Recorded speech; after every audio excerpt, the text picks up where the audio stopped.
Hey all, welcome to TIC. आज हम लोग आईटीसी स्टॉक का एनालिसिस देखेंगे एज पर demand supply zones. So analysis start करने से पहले जिन लोगों को ये नहीं पता कि डिमांड जोन सप्लाई जोन्स क्या होते हैं, उनके लिए मैंने एक डिटेल्ड वीडियो डाल रखी है जिसमें मैंने ये बताया कि डिमांड जोन सप्लाई जोन्स क्या होते हैं और कैसे काम करते हैं। Demand zone supply zones basically ये स्ट्रक्चर्स होते हैं जिनसे प्राइस में रिवर्सल पॉसिबल होता है। अगर डिमांड जोन है तो प्राइस ऊपर की तरफ रिवर्स करता है और सप्लाई जोन है तो वहां से नीचे की तरफ रिवर्स करता है। सो ये ऊपर के जितने हैं वो डिमांड जोन्स है और नीचे के सारे सप्लाई जोन्स है। ये रेड कैंडल जिसको ड्रॉप कैंडल कहा जाता है, एक ये रेंज कैंडल होती है, चार्ट पर आपने कई बार देखी होगी, जिसे डोजी कैंडल भी कहते हैं। तो वो बेस कैंडल होती है और एक बिग ग्रीन कैंडल उसको रैली कैंडल कहा जाता है। तो इन्हीं तीनों कंपोनेंट्स से मिलकर डिमांड जोन्स और सप्लाई जोन्स फॉर्म होते हैं और इन्हीं के इनमें जब प्राइस रिवर्स करके आता है तो यहां से रिवर्सल पॉसिबल होता है। सपोज ड्रॉप बेस रैली का डिमांड जोन बनने के बाद प्राइस ऊपर गया, देन वहां से जब नीचे आएगा तो इस एरिया से प्राइस रिवर्स कर सकता है। Drop base rally, rally base rally and drop rally का ये demand zone. Similarly supply zones में rally base drop, then rally drop. जिनके लास्ट में ग्रीन कैंडल है वो डिमांड जोन्स है और जिनके लास्ट में रेड कैंडल है वो सप्लाई जोन्स है। सो अभी आईटीसी के चार्ट पर आ जाते हैं और समझते हैं कि करंट सिनारियो में एज पर डिमांड सप्लाई जोन्स क्या अपॉर्चुनिटी आईटीसी में बन रही है। तो आईटीसी के अभी मंथली चार्ट पर हम लोग हैं। मंथली चार्ट के अकॉर्डिंग देखने जाएं तो आईटीसी ने एक अच्छा मूव शो किया है फ्रॉम, ये तो कोविड से एक अच्छा मूव शो किया है। सो ऊपर की तरफ अगर सप्लाई जोन्स देखने जाएं तो यहां पर एक रैली ड्रॉप का स्ट्रक्चर है। ये रैली एंड ड्रॉप का स्ट्रक्चर, कौन सा वाला सप्लाई जोन? ये वाला रैली देन ड्रॉप का सप्लाई जोन। नीचे की तरफ अगर डिमांड जोन्स को देखने जाएं तो ये रैली बेस रैली का डिमांड जोन, रैली ड्रॉप का ऊपर की तरफ एक सप्लाई जोन प्रेजेंट है, देन रैली एंड ड्रॉप का सप्लाई जोन प्रेजेंट है। रैली बेस रैली का demand zone, then rally drop का supply zone. Weekly time frame पर अगर शिफ्ट करते हैं जैसे ये, तो वीकली टाइम फ्रेम पर ये ऊपर की तरफ एक सप्लाई जोन और प्रेजेंट है जिसका नाम रैली ड्रॉप का सप्लाई जोन है। जो टाइम फ्रेम मंथली पर हमने देखा था, जो सप्लाई जोन मंथली पर हमने देखा था, उसी का स्ट्रक्चर वीकली पर भी प्रेजेंट है, रैली ड्रॉप। और ये वो सप्लाई जोन मंथली का, फिर ये वीकली का सप्लाई जोन, और नीचे की तरफ ये वाला जो एरिया ये मंथली का डिमांड जोन। अब जैसे ही हम डेली टाइम फ्रेम पर शिफ्ट कर जाते हैं तो अभी आईटीसी में क्या चल रहा है, करंट सिनारियो में कंसोलिडेशन हुआ।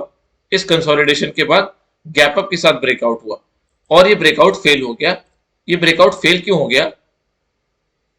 क्योंकि ऊपर की तरफ देखने जाएं तो ड्रॉप बेस ड्रॉप का supply zone, drop 1 2 3 4 base candle then drop, in between एक ड्रॉप बेस ड्रॉप का सप्लाई जोन था। बट ये इस सप्लाई जोन को प्राइस ने रिस्पेक्ट नहीं किया और प्राइस डायरेक्टली ऊपर के सप्लाई जोन में एंटर करने के बाद एक फेक ब्रेकआउट दिया। क्योंकि जनरल टेंडेंसी ऐसी होती है कि कंसोलिडेशन के बाद प्राइस ब्रेकआउट देता है तो ऊपर जाता है। सो उसी का फायदा इंस्टीट्यूशंस उठाते हैं। आप कंसोलिडेशन, अब जिन लोगों ने यहाँ पर कंसोलिडेशन के बाद आईटीसी में वेट एंड वॉच की सिचुएशन होगी, क्योंकि जब कंसोलिडेशन होता है तो जनरली रिटेलर्स के दिमाग में वेट एंड वॉच की सिचुएशन होती है। तो जैसे ही प्राइस ब्रेकआउट देता है, कुछ लोग फोमो के चक्कर में, फियर ऑफ मिसिंग आउट के चक्कर में, देखिए कंसोलिडेशन के बाद 403 से सीधे 435 के ऊपर प्राइस खुलना, और जिस दिन प्राइस में मार्केट में बहुत बड़ा फॉल था कल के दिन, उस दिन की एक कैंडल है, उस दिन प्राइस रिकवरी शो कर रहा है, पॉजिटिव शो कर रहा है। तो जनरली लोगों के दिमाग में आता है कि यहाँ से प्राइस ऊपर जा सकता है और प्राइस वैसे ही सप्लाई जोन में एंटर कर जाता है और प्राइस यहाँ से अभी नीचे आ रहा है। अब नीचे आते हुए प्राइस कहां तक, किस लेवल तक डाउन आ सकता है, तो उसको देखने के लिए हमें चार्ट पर पीछे चलना होगा जहां पर हमने मंथली का डिमांड जोन मार्क किया था। जो डेली टाइम फ्रेम पर हमने कंसोलिडेशन देखा, वो कंसोलिडेशन कहां से आ रहा था? इस एरिया से आ रहा था। Rally 1 2 3 base candle, then rally का डिमांड जोन। प्राइस देखिए जैसे ही इस डिमांड जोन के अंदर एंटर करता है, ये एग्जैक्ट लाइन वहीं पर है ना, 400 के लेवल पर, रैली बेस रैली। प्राइस जैसे ही इसमें एंटर करता है, यहां पर से हमें रिएक्शन देखने को मिलते हैं और प्राइस साइडवेज हो जाता है। साइडवेज होने के बाद ब्रेकआउट देता है, ब्रेकआउट से ट्रैप होते हैं रिटेलर्स, और जो भी यहाँ पर लोग बाइंग करने आए और यहाँ पर सेलिंग इंस्टीट्यूशन का सप्लाई जोन था, तो जैसे ही बायर के ऑर्डर सेलर के साथ मैच हुए, प्राइस नीचे की तरफ आ गया, सेलर के ऑर्डर यहाँ पर एग्जीक्यूट हो गए, देन प्राइस नीचे की तरफ आ रहा है।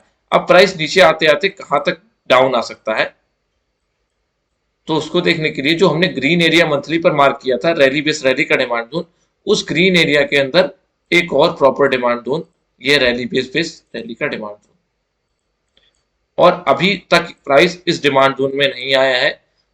रैली 1-2 बेस कैंडल, देन ये रैली का डिमांड जोन, अभी तक प्राइस इस डिमांड जोन के अंदर एंटर नहीं किया है।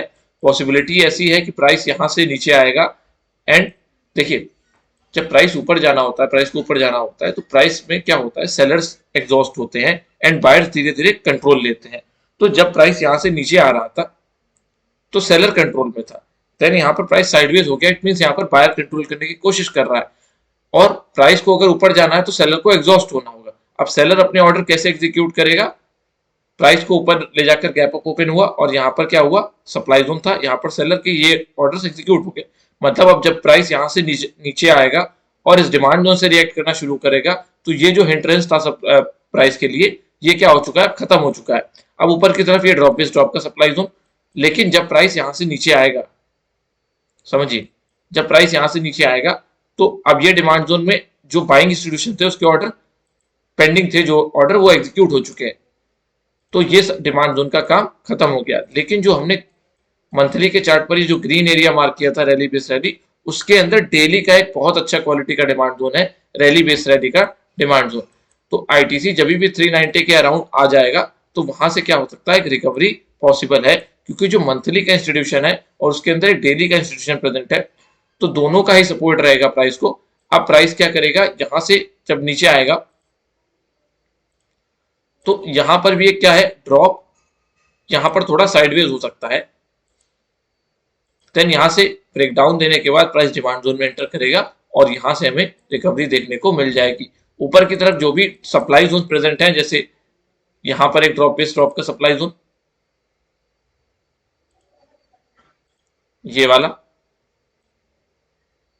ड्रॉप बेस ड्रॉप का सप्लाई जोन, इसमें भी प्राइस एंटर करेगा और साइडवेज होगा, लेकिन नीचे की तरफ डिमांड जोन बनाते हुए आएगा प्राइस। तो जब भी प्राइस इसमें जाएगा, यहां से एक रिएक्शन आएगा, नीचे की तरफ जो भी डिमांड जोन होगा उसको रिस्पेक्ट करने के बाद प्राइस यहां से ऊपर चला जाएगा। और यहां से प्राइस कहां तक इजीली जा सकता है, तो यहां से प्राइस इस सप्लाई जोन तक इजीली जा सकता है, ये रैली बेस ड्रॉप का सप्लाई जोन, क्योंकि प्राइस अभी तक देखिए यहां में कभी भी एंटर नहीं किया है, इस सप्लाई जोन में अभी तक एंटर नहीं किया है।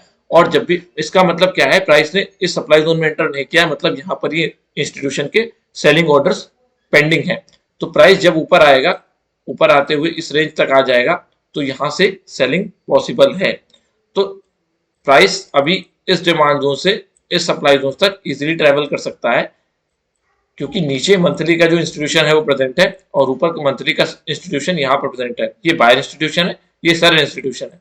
तो प्राइस यहां से रिकवरी शो करने के बाद इस लेवल तक जा सकता है। शॉर्ट टर्म में आईटीसी के टारगेट्स इस लेवल तक है, जो कि 490 है, 390 से 490 तक का लेवल आईटीसी कवर कर सकता है। लॉन्ग टर्म में इस लेवल को भी ब्रेक करने के बाद स्टॉक ऑल टाइम हाई भी लगा सकता है। तो ये था आईटीसी स्टॉक का एनालिसिस एज पर डिमांड सप्लाई जोन्स। अगर आपको ये वीडियो अच्छी लगी हो तो लाइक करिए, शेयर करिए एंड सब्सक्राइब करिए। Thank you.